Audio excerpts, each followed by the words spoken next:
राजा और तोता की ज्ञानवर्धक कहानियाँ। एक समय की बात है, किसी एक राज्य में हरिशंकर नाम का राजा राज करता था। उस राजा के 3 बेटे थे। उसकी ख्वाहिश थी कि वह उसका सबसे काबिल बेटा राजगद्दी संभाले, लेकिन वह इस बात को लेकर संशय में था कि तीनों में से किसे वह अपना राजपाट सौंपे। राजा यही सोच विचार कर रहा था कि एक दिन राजा को एक तरकीब सूझी। राजा ने उसी समय अपने तीनों बेटों को बुलाया और कहा, बेटे, आज मैं तुम सब से एक सवाल पूछता हूँ। तुम लोगों के सामने एक गुनहगार खड़ा हो जाए तो तुम उसके साथ क्या करोगे? इस पर राजा के पहले बेटे ने कहा, उस अपराधी को सजाए मौत दे देनी चाहिए। वहीं दूसरे बेटे ने कहा, गुनहगार को काल कोठरी में बांध देना चाहिए। जबकि तीसरे बेटे ने बहुत ही सुंदर जवाब दिया। तीसरे बेटे ने कहा कि पिताजी, हमें उसे सजा देने से पहले इस बात की जांच करनी चाहिए कि उसने सही में अपराध किया भी है या नहीं। इस पर राजा के तीसरे बेटे ने सभी को एक कहानी सुनाई। कहानी के अनुसार एक राजा था जिसके पास एक बुद्धिमान तोता था। एक बार उस तोता ने महाराज से कहा, महाराज, मुझे अपने माता पिता से मिलने गांव जाना है।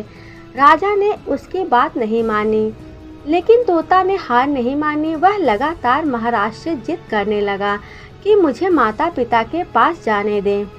अंत में राजा ने तोता की बात मान ली और कहा, ठीक है, तुम अपने माता पिता से मिलकर आ जाओ, लेकिन वहाँ ज़्यादा दिन मत रुकना। राजा ने तोता को केवल 5 दिन की अनुमति दी और कहा, तुम 5वें दिन में अपने परिवार वालों से मिलकर लौट आना।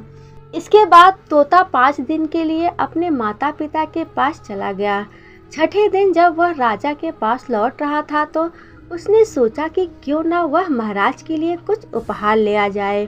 फिर वह पर्वत की ओर निकल पड़ा। दरअसल वह महाराज के लिए अमृत फल लेना चाहता था। वहां पहुंचते पहुंचते रात हो गई। तोता ने पर्वत पर पहुंचकर फल तो ले लिया, लेकिन रात हो जाने के कारण वह तोता वहीं पर रुक गया। उस रात जब तोता सो रहा था तभी एक सांप वहां आया और राजा के लिए हुए अमृत फल को वह खाने लगा। सांप ने फल को खाया, इस कारण उस फल में जहर फैल गया। हालांकि तोते को इस बात की भनक तक नहीं थी। अगली सुबह जब वह जगा तो फल लेकर महल की ओर चल पड़ा। जब वो महल पहुंचा तो खुशी खुशी सीधे महाराज के पास गया और कहा, महाराज, मैं आपके लिए अमृत फल लेकर आया हूँ। आप इसे खाएंगे तो सदा के लिए अमर हो जाएंगे। यह सुनकर राजा काफी प्रसन्न हुए। उन्होंने तुरंत उस अमृत फल को खाने के लिए मांगा। इस पर एक मंत्री ने कहा, जरा रुकिए महाराज, आप इस फल को बिना जांच किए कैसे खा सकते हैं? एक बार यदि देख तो लीजिए कि तोता द्वारा लाया गया यह अमृत फल सही है या नहीं। राजा उस मंत्री की बात से सहमत हुआ और कहा कि तुरंत इस फल को एक कुत्ते को खिला दिया जाए। राजा का आदेश पाकर सैनिक ने उस फल का एक टुकड़ा कुत्ते को खिला दिया।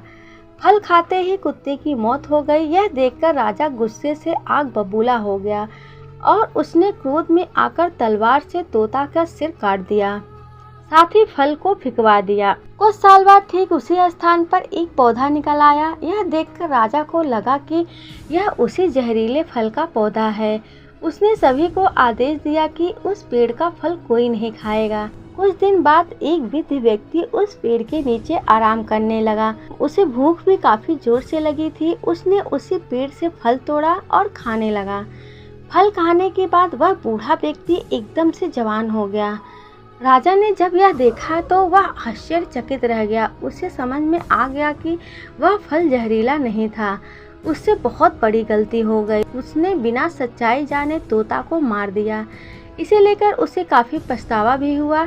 इसके लिए वह मन ही मन खुद को कोसने लगा। इधर तीसरे राजकुमार की कहानी खत्म होने के बाद राजा हरिशंकर ने उसे ही अपना उत्तराधिकारी नियुक्त किया। इसके बाद राज्य में जश्न मनाया गया। इस कहानी से हमें यह सीख मिलती है कि हमें कभी भी बिना जांच किए किसी को सजा नहीं देनी चाहिए। अगर हम बिना जांच किए किसी भी इंसान को सजा देते हैं तो हो सकता है वह इंसान निर्दोष हो। इसीलिए पूरा जांच पड़ताल करने के बाद ही किसी को दोषी बनाना चाहिए। कहानी अच्छी लगी हो तो वीडियो को लाइक जरूर करना। फिर मिलेंगे एक नई वीडियो के साथ। जय श्री राम।